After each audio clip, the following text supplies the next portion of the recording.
सही रखवाली हो जाएगी। बड़ा दिन बात बात नहीं है पर वो रखवाली नहीं है। हमारे आयोजक भाई की तरफ से हमारे माइक में बोल दे तो ओहले का कथा जाना पहली सुमरनी वो तो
दुर्गा मैया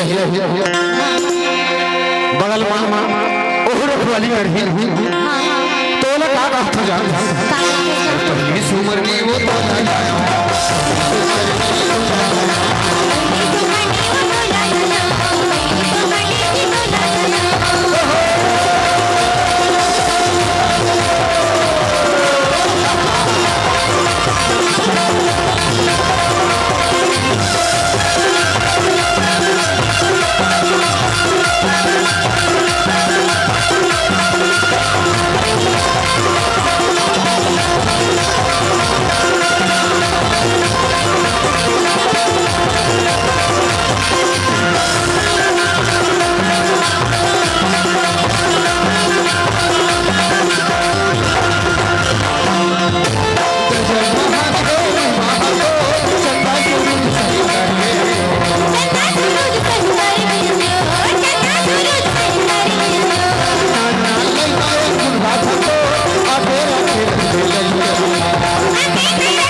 तो शेरो बाबा ने भी कहा अरे पहली सुमरनी वो तो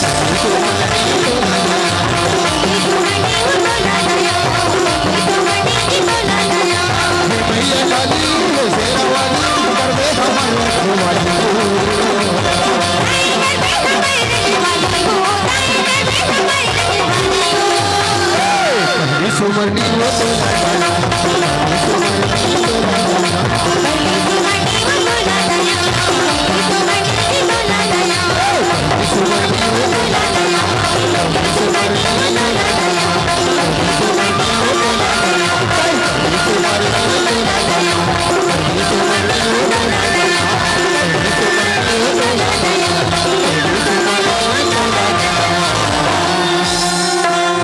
मैया